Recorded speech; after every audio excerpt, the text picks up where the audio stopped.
Una po sa ating mga balita, sa pagsisimula ng Semana Santa, patuloy pa rin ang pag-iinspeksyon ni Transportation Secretary Vince Dizon sa mga pangunahing terminal para sa ligtas na biyahe ng ating mga kababayan.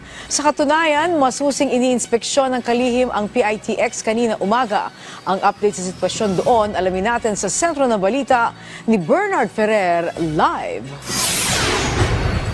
Angelique, 1,000 karagdagang bus ang naka-standby para tumugon sa inaasahang pagdagsa ng mga biyahero na uuwi sa kanilang lalawigan ngayong Semana Santa. Tiniyak naman ng pamunuan ng PITX ang roadworthiness ng mga bus na naka-deploy sa kanilang terminal.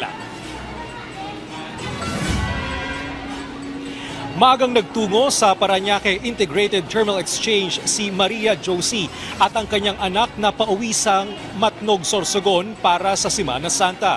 Nais silang maiwasan ang mahabang pila sa terminal at ang posibilidad na maubusan ng tiket pauwi ng probinsya. Maaga po talaga kami kasi di ba balita nga na ngayong Semana Santa punuan na talaga dito sa PITX. Kaya kanina maaga po kami karating dito alas 7:30 po.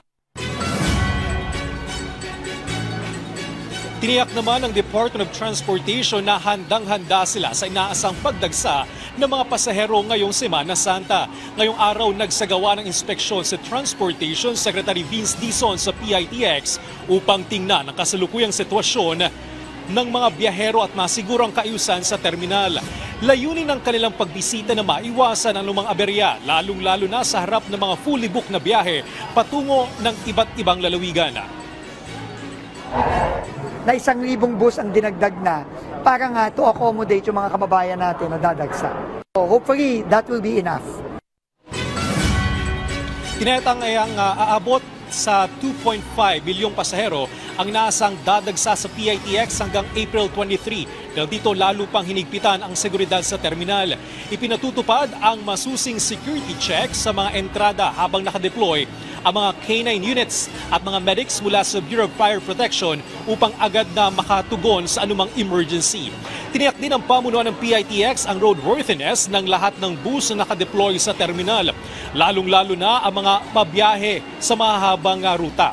Samantala, muling nagpaalala ang pamunuan ng PITX sa mga pasahero na iwasan na magdala ng mga ipinagbabawal na bagay tulad ng matutulis na kagamitan at flammable items. Hiniling din nila ang pag-unawa at pasensya ng publiko sa mahigpit na seguridad ay pinatutupad para na rin sa kaligtasan ng lahat ng bumabiyahe.